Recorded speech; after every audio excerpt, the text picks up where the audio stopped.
and then I took the first practice exam. I was like, okay, we can do this. I think that was a huge milestone for me. Getting those results, figuring out my weak points, that sort of thing. It was like, okay, trusting the process. Yes, this works.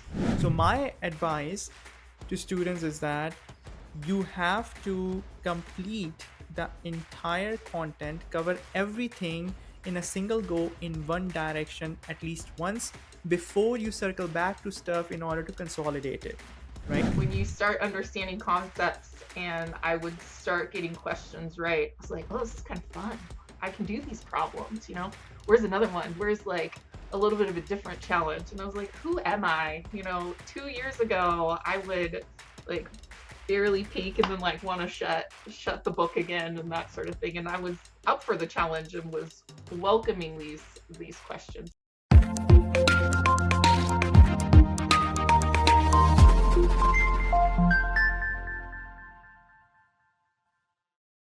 Hi, Katrina. Hi, How are you? I'm doing well. How about yourself? I'm doing well, thank you. So, Katrina, first of all, thanks for making time to do this interview with me. P Power Success, successful attempt and accomplishing this great milestone in your career. Yeah, huge. You were part of my P Power program. You signed up for the course for the program. Let me see when September of 2023, right? Yeah. And you took the exam in January in 2024, and you got it done in the first attempt with me. So if we just provide this intro, people are going to be like, okay, this is just another of the interviews. Wasim is dragging somebody on his channel and you're talking about the compressed timeline and whatnot. But the reality is anything is quite different, right? So I would let you walk through your journey. Maybe let's start with when you graduated. What motivated you to get onto the licensing process? Yeah. Sure. We can start decades ago because I graduated in 2005, so Okay, almost 20 20 years years ago. ago. And I took the FE. Back then it was the EIT, the engineering and training. That was their certificate. I took that just before in my second semester of my senior year, so April of 2005. And I luckily passed. And it wasn't that big of a deal at the time to get a PE from what I was being told in school. And then when I got my first job at Seattle City Light, my colleagues were like, "This is huge," because the PE is a big deal here, and I didn't grasp that concept. And then I was, working under PEs to try and gain that experience to be able to apply to take the PE. And I got married along the way, had a couple of kids, just life. And I tried studying on my own. And it took me 3 failures to figure out that that was not working for me at all. I was missing the accountability piece, I think, is what was going on for me. You Just remember the I years would you find took the exam? excuses. What's Sorry, that? Sorry? sorry. You remember the years you took the exam? Those three attempts. When was the Yeah. first one? When was the second one? When was the third one? Oh, Roughly. okay. I think the first one was in 2014. Okay. My son was 2 years old, so it was a real rough time with a toddler, and I failed then. And then I didn't attempt again until I think a few years ago. Okay. Yeah, it was just always on the back of my mind, and I would never kind of pull the trigger, so to speak, right? Like I would never get my act together. I always found that work or other things were more important than doing this. And then I tried again studying on my own, and it just wasn't working for me. I couldn't find a good schedule for myself, and I wasn't holding myself accountable. I would try and get up in the morning and study for maybe an hour in the morning, and that was kind of working sometimes, kind of wasn't. My coworker was the one who took the FE program with you and she was going to take the PE program with you. And she suggested that. And I said, what, why not? What do I have to lose basically at this point? And also, I really wanted to get it done. It's been hanging over my head for 10 plus years. Um, so I gave it a shot and I really committed to your program. And, the idea that you spend 20 to 25 hours a week studying, doing the on demand courses, all the homework problems, all the study guide problems. And that's what I did day in and day out. And yeah, dedicated my time to that other than work and my parental duties, that sort of thing. Right. Yeah, that's amazing. Now, interesting tidbit. Your colleague, your friend, your coworker who recommended, she took the FE with me, passed in the first attempt, but due to life events, she has not been able to take the PE exam yet. And here you are, within 3 to 4 months, you've Yeah. actually passed the exam already, and I look forward to helping her as well very soon. Um, Now, the accountability piece that you mentioned, Katrina. So, I think when you were preparing on your own, and I prepared for my FE exams and my PE exam on my own, I was in a different, stage of life, in the sense that didn't have kids. I was intermediate engineer, so not a lot of responsibilities. So everyone is dealing with different circumstances, right? Um, but the structure that you mentioned, putting in 20 to 25 hours a week, knowing that this is what you have to do, and next week this is what we're going to be studying, and Yeah. then showing up to the classes. I think you attended most of the live classes live, kept up with the homework assignments. I It does get overwhelming though, right? Because I'm sure there were several weeks along the way where you felt like that I'm not keeping up, right? So I know we in between we've had a couple of calls as well. So what motivated you to push through? Was it motivation? Was it discipline? Was it just being extremely obsessed about, that I really have to get it done? So during those tough times in the 3 to 4 month journey, what pulled you through? Yeah, you're right. I had a major week like that. My husband went to Alaska or not Alaska, Australia for 10 days. And I was a single mom essentially for those 10 days, plus my job, plus this. And I definitely had breakdowns. I still attended your live trainings. I did as much, I guess, as I possibly could. And I think it was, um, like you said, those, um, you know, because you knew you had a class coming up, it was those shortened deadlines, so to speak, or that helped me figure out what I needed to do within that week. And then I could break it down into smaller pieces based on my schedule, um, throughout throughout the day, where I didn't have that piece when I was studying on my own, right? I knew I had to go through these four big sections, and within those sections there's little sections, and I'm taking a test that's 5 months out, and that deadline of 5 months out with this huge chunk of material, I think was just too hard for me to digest and to break down on my own. Or because it wasn't structured, I was jumping from subject to subject. And then if I didn't understand a certain subject, like let's say per unit or rotating machines or, some little thing, I would have this almost paralysis of like, do I keep studying that particular subject to try and understand it? Or at what point do I say, no, I'm going to table that, move on to something else, and possibly come back, or table it and just move on and hope there's like very few questions on it. That is what I really struggled with So studying what my did you own. do? What did you end up doing? With that, I don't even remember it, but I failed. So obviously my strategy wasn't working out. I remember that in between, so your journey, because I work very closely with students, right? So whenever my students reach out to me, regardless of which program they are in, which plan they are in, because this journey of being an instructor and a solopreneur or whatever you want to call it is actually kind of lonely, right? So Hmm. for me, it's almost like my community, right? My students, and I hold myself, assess my success very simply in the sense that if I'm helping students get from point A to point B, everything else is going to take care of itself. Hmm. But coming back to your the thought process, this is something that I have to address almost on weekly basis in the early phase of live classes in a group setting to most students, and then students are sending me emails on routine basis, even with FE prep and P prep. And the question is, as you progress along, right, some of the stuff you start forgetting, which is fine, right?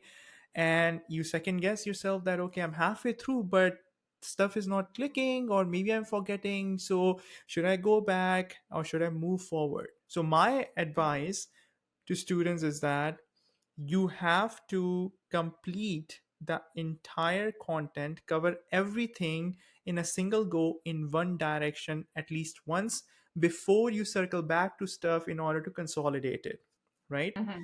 And what it does is that it requires a little bit of leap of faith as well, Yeah. that Yeah. not everyone is confident that maybe that's not the right strategy, because if I keep on moving forward with stuff being shaky, will it work out or not, right? And I think that's exactly what you ended up doing. You kept on moving forward and consolidated and brought everything back together at the end, right? I was gonna say it's important. Once I figured out that it was important for me to trust the process of what you had laid out, then things started to calm down. I would get a little overwhelmed and be like, okay, let's just trust the process. We'll go week by week, trust the process.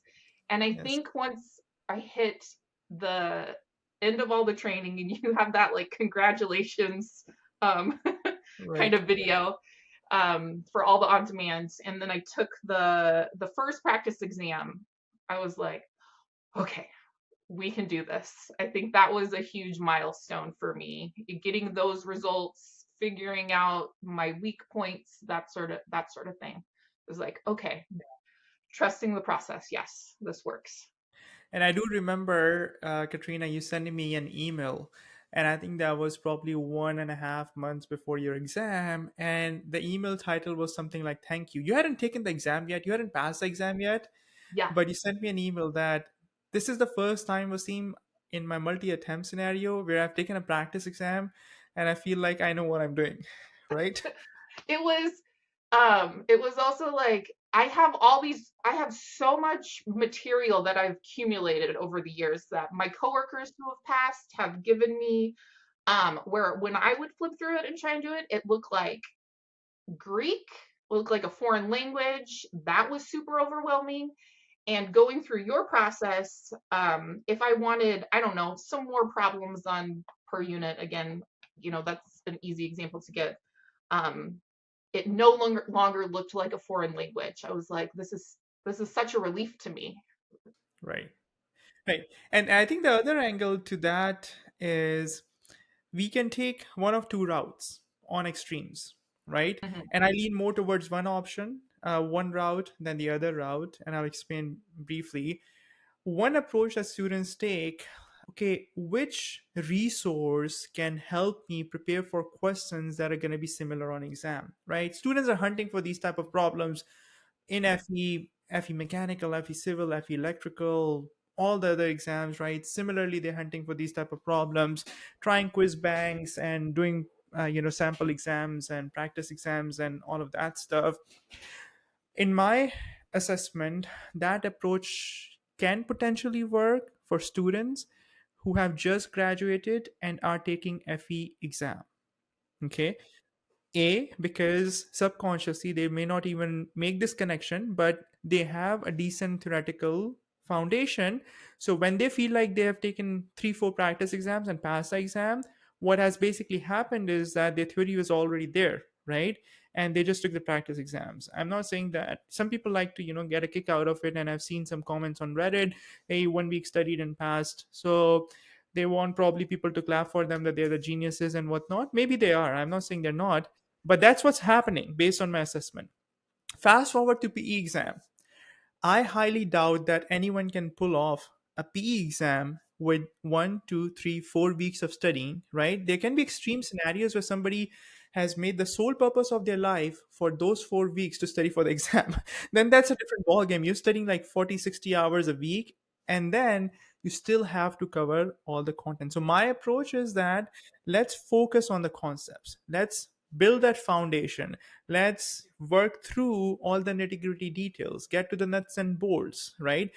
Do a bunch of derivations, understand what square root 3, where that is coming from, what is 30 degrees, get our terminology. Remember some of those sessions that we had on relatively easy topics like lighting demand calculations. I'm just going through it right now with the class, and understanding the units of measurement. What does it really mean, right? What differs one from other? All of these small things, when they accumulate, and then you tackle practice problems and the sample exams, right, and the quizzes and the mini exams, now you're basically riding on top of a sound theoretical understanding.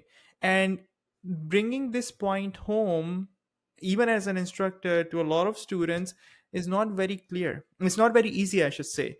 And I think that once students internalize the fact that this exam is not plug and chug, it's not, doing that particular sample exam or practice exam or doing this problem set, it's really you, as you said, calming down and understanding and getting to the depth of the fundamental concepts. What are your thoughts on that, Katrina, comparing your recent attempt to your previous attempts? Yeah, I would agree. Because there were definitely questions on the exam where I was like, I don't know, never seen this before, but Right. if you go back to the basics, like you're saying, you have that solid foundation, you can always start with that and build upon it, even within the exam itself to try and get to what they're asking for. So, Right. I Exactly, agree. from first principles basically, Yeah, right? first principles. And you had said in the classes, I remember you said some of the best engineers you have ever met in your entire life. You'll ask them questions and they start with the very basics and they'll start writing, writing out equations, just like super basic stuff. Yeah. Well, you have to have time to listen to them, and they have to have time for them to sort of get into that depth. But I try to say make those connections with such individuals during my career, and we do talk a little bit about mentorship and coaching during the live classes as well. That once they realize that this guy is not there just to extract something out of you, right, and is honestly trying to learn stuff, people are more responsive as well, right? So that particular engineer, his name is actually Brian. um, he was a PhD. So I don't think that Brian would go out of his way to actually pull sheets of paper and start explaining stuff to everyone, right? It's only that, okay, he knows that this particular junior engineer, intermediate engineer is receptive and is willing to put in the time and effort, is showing respect, is humble, right? And then he would take that approach, right? Otherwise, you just somebody asks you a question, give them an answer, move on. You have your stuff to do, they have their stuff to do. And then another example I gave is that I was listening to Elon Musk's interview, and that was like a while back when SpaceX was sort of burning and burning cash and literally burning rockets, right? Crashing rockets as well. And he was asked that what keeps you going and how do you jump from, his background was originally with PayPal, right? And PayPal was, prior to PayPal, it was X or something, a money processing system. So he was a software engineer primarily, right? Computer scientist.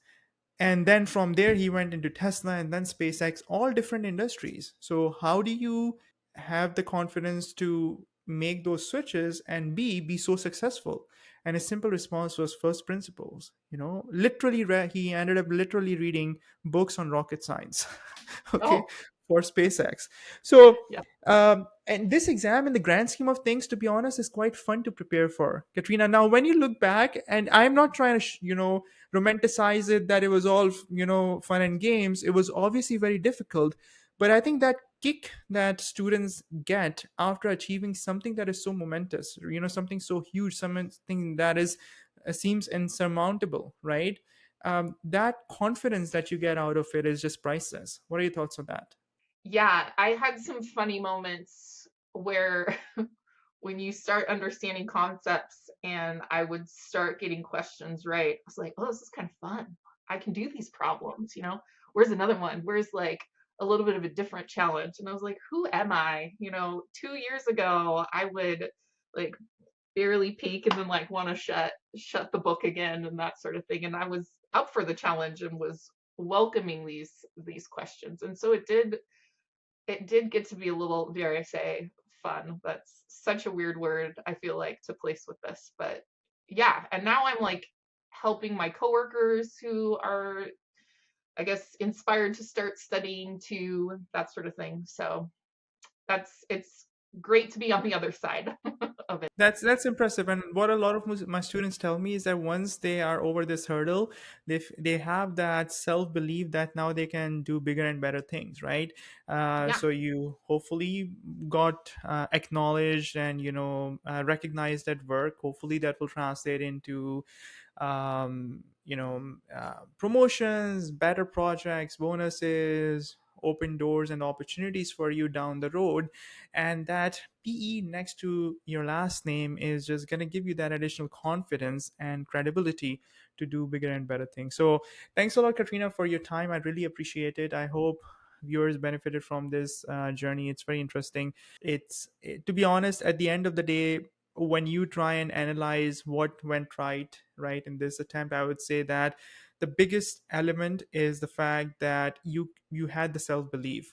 So despite three failed attempts, I know people that just ignore it, put it off, and then very down later down they basically feel like there's something missing, and then it just becomes a lot of struggle. So with two kids, busy schedule, busy life, you persevered and you listened to your friend and then got additional help, went through the program, and you're showing up in pretty much every class.